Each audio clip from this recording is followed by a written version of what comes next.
Shalom God Lovers, doa yang keluar dari hati kita dan kita bawa kepada Tuhan, maka kemurahan Tuhan turun dalam kehidupan kita.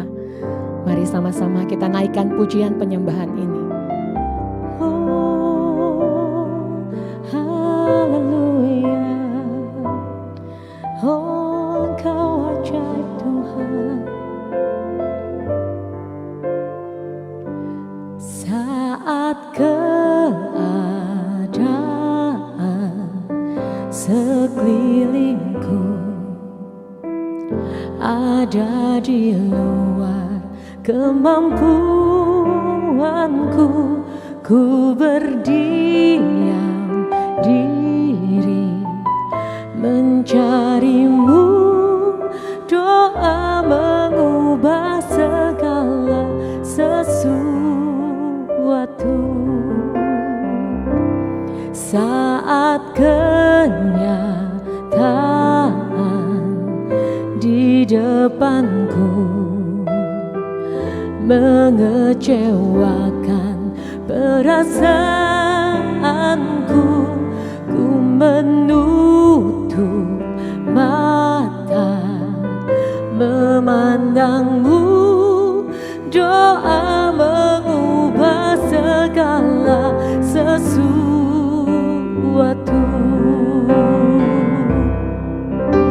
Doa orang benar bila didoakan dengan yakin besar kuasa-Nya, dan tiap doa yang lahir dari iman berkuasa menyelamatkan.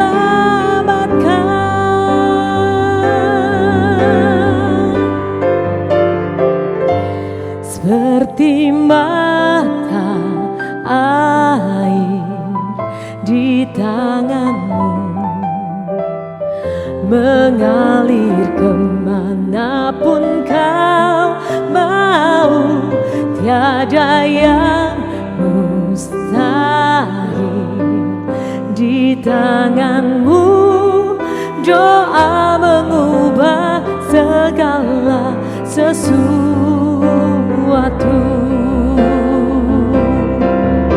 Doa orang benar bila didoakan dengan yakin besar kuasa-Nya,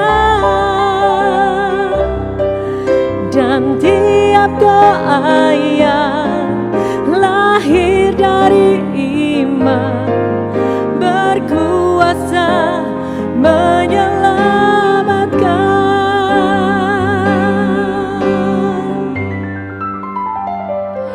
Seperti mata air di tanganmu mengalir kemanapun kau mau, tiada yang mustahil di tanganmu. Doa mengubah segala sesuatu. Doa mengubah segala sesuatu.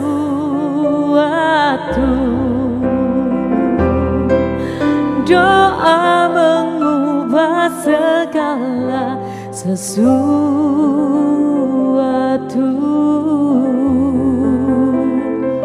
Haleluya. Thank you Jesus. Terima kasih Tuhan. Shalom God Lovers, kita jumpa lagi dalam program Word from Heaven. Kali ini saya ingin sama-sama mengajak kita merenungkan bagaimana kita sebagai seorang Kristen di tengah-tengah kehidupan modern ini, di mana perubahan-perubahan terjadi, bahkan ada banyak standar-standar moral duniawi yang sepertinya menekan kita dan memaksa kita untuk melemahkan atau mengendurkan pandangan kita, standar moral kita yang sesuai dengan konsep Alkitabiah. Oleh karena itu, di beberapa renungan ke depan saya akan mengajak kita bagaimana caranya agar kita tetap bisa bertahan sebagai orang Kristen di tengah-tengah kehidupan modern ini. Nah, pertama-tama yang harus kita lakukan adalah tetap berpegang pada standar moral. Di dalam 1 Yohanes 4 ayat 7 sampai 21, tapi kita akan baca sampai 12 saja, bahwa dikatakan, "Saudara-saudaraku yang kekasih, marilah kita saling mengasihi, sebab kasih itu berasal dari Tuhan, dan setiap orang yang mengasihi lahir dari Tuhan dan mengenal Tuhan.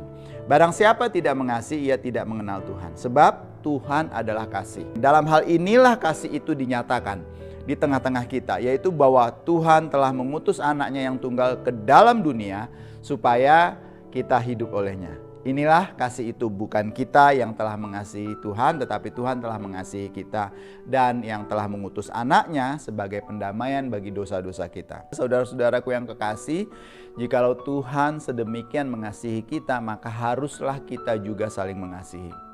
Tidak ada seorang pun yang pernah melihat Tuhan. Jika kita saling mengasihi, Tuhan tetap di dalam kita dan kasih-Nya sempurna di dalam kita. Haleluya, amin. Bapak Ibu, Saudara, God's lover yang dikasihi Tuhan, pencinta program Word from Heaven, kebanyakan orang-orang Kristen telah mengendurkan atau melunakkan pandangan mereka selama beberapa waktu ini tentang mengenai isu-isu moralitas, di mana kita melihat semakin banyak orang di dalam kehidupan sehari-hari kita, di dalam masyarakat kita yang tidak lagi begitu mempedulikan standar moral. Hal ini sebagian disebabkan oleh tekanan yang diberikan kepada orang Kristen dari masyarakat luas untuk terlibat di dalam dosa.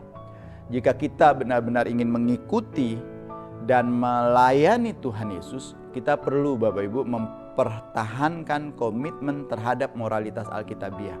Terlepas dari apa yang dikatakan orang lain kepada kita. Kita harus mengadakan perlawanan, terutama pada isu-isu yang lebih panas.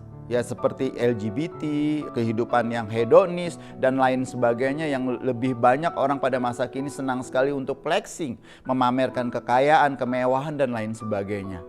Dan kita harus belajar bagaimana mengabaikan orang-orang ini apabila integritas kita dikompromikan. Kita mulai tergelincir semakin jauh dari kasih karunia Tuhan. God lovers, di bacaan kita tadi 1 Yohanes 4 ayat 7 dikatakan, "Saudara-saudaraku yang kekasih, marilah kita saling mengasihi." Karena apa?